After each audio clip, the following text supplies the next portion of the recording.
Hey everyone. Maybe you can tell, maybe you can't, but I am on Sun Mountain. Still, maybe my favorite place to be in the whole world. I'm up here because I was in Santa Fe for a gig, and I decided to run the mountain before going back home to Albuquerque. And I was reading a little Ram Dass this morning. It was a book I found in my parents' house, and I found myself kind of having just reflecting on it as sort of happens when you read thoughts from a thinker like that, from a mind like that. It always just kind of provokes these trains of thought. And what was coming through for me today, oddly, and this is not necessarily related to what Ram Dass was saying, but what has kind of showed up for me is this appreciation for tradition and for lineage. And in the sense of, when I practice piano, a tradition of music, a musical tradition or a musical lineage, as Madeline talks about. Or in the case of spiritual work, having access to a tradition. And I've been somebody, I grew up very much without a tradition. I mean, not strictly without, it wasn't enforced that we were coming up without a tradition, but a tradition was never imposed, I think, because probably my parents were already at a level of getting beyond where a kind of mythically based religion was going to be the next step for them. So that's the context that I kind of came up in, and so as a result, I've essentially drawn on any tradition that I find, anything that comes across my path that feels valuable has been an option for me. It's been something I've explored and seen the value in, and been able to say, oh, I can make this part of my tradition. I can make this part of my life. But what I'm recognizing is, there's a couple things going on. I guess on one level,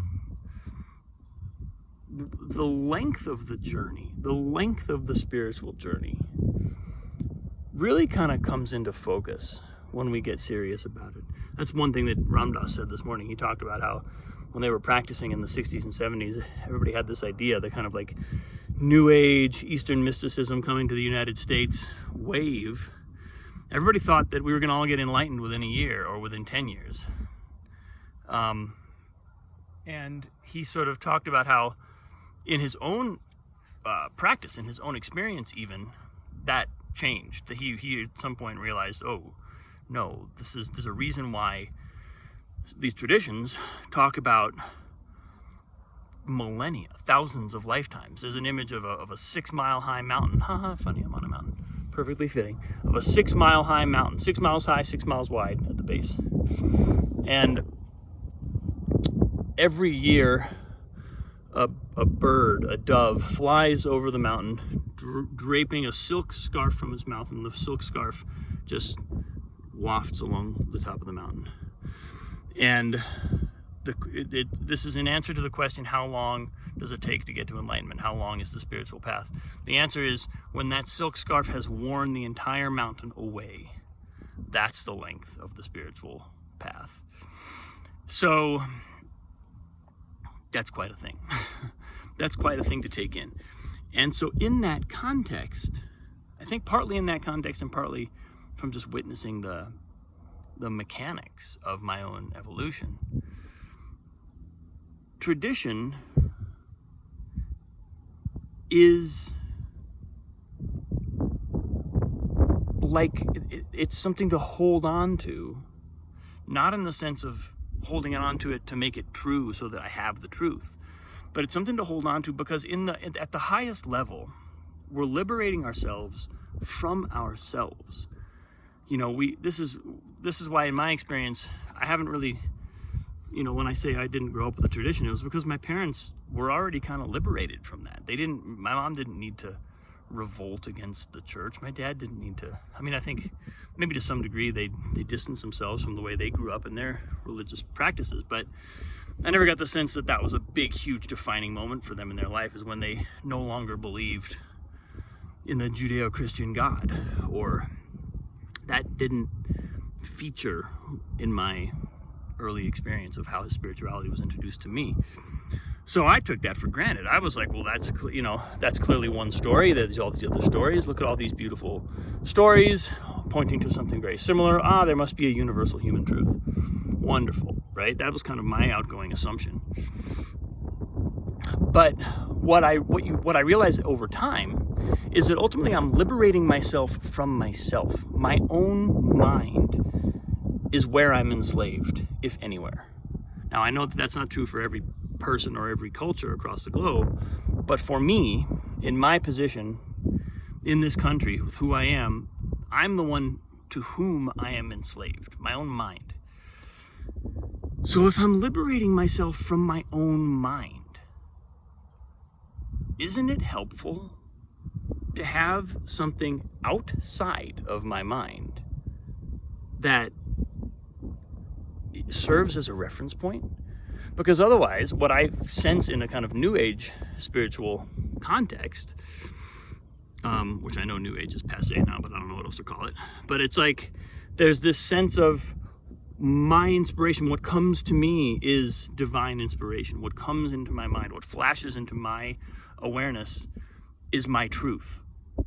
And it's like, well, yeah, that's great. That's totally a valid way of engaging with our own insight, and I do that literally all the time. I mean, this post is an example of that. But at the same time,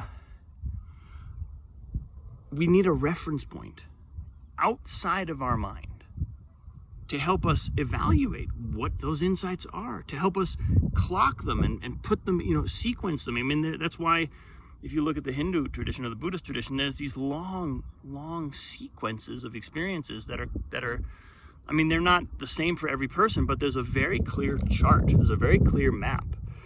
And the experience of people who walk the path is, this is pretty much how it unfolds. This is kind of the map. This is the territory. The territory is within. You're going to have to explore the territory, but this map will describes the territory pretty accurately. And I think I'm coming to an appreciation of that, because I'm noticing, like, the whim of my mind is the thing to which I'm perhaps most enslaved of anything in the whole world. My own thoughts, and it's not that I'm going to lose those, but finding this is especially true in music. Music makes it a really concrete example, because music. The reason why we have musical lineage, and the reason why we have musical teachers, and the reason why teachers pass down knowledge to their students is because it makes it easier to play piano. It's not a mystery. It's not like you must keep your wrists neutral because God loves you that way. It's a very concrete outcome. And I think that's the thing that's sometimes lost in spiritual practice, is the outcome is concrete. It's not totally amorphous. Just because it's incredibly mysterious and infinite doesn't mean that the outcome isn't something that has been done before and that can be talked about. It doesn't mean that it's all mystery. There's logic within the mystery. There's experience within the mystery. There's wisdom within the mystery. And I think I'm coming to a real appreciation of that. The other thing that's really coming through for me, even as I speak about this, is spiritual community. Because community is another reference point outside of ourselves, outside my own mind, where I can bounce off and kind of see whether this insight that's coming to me that feels so vivid and true and powerful, where it's really taking me. Because I've certainly had the experience of having those and it being rock solid and right on and taking me in a beautiful new direction. And I've had the experience of having those powerful convictions and then acting on them and going, and then that becomes the lesson. Of course, we're not trying to I'm not trying to discourage that kind of learning. I mean, that's ultimately the only kind of learning. But I think what I'm coming to is an appreciation for reference points outside myself, that can help orient this work and can help orient my life in a way, that because this work is so central to my life, making that, finding ways for tradition and for community to be reference points. I'm not a habitually conservative person. I've always been kind of a progressive, so I feel like I'm always leaning into the next possibility, and I think I'm just kind of realizing, oh yeah, but I want my feet on the ground as I do this. Maybe I need to kind of actually embrace some of that energy that says, look, ground, here's a reference point outside yourself. So that's where I am today, people. Oh my God, I love it up here. Take another look. So gorgeous.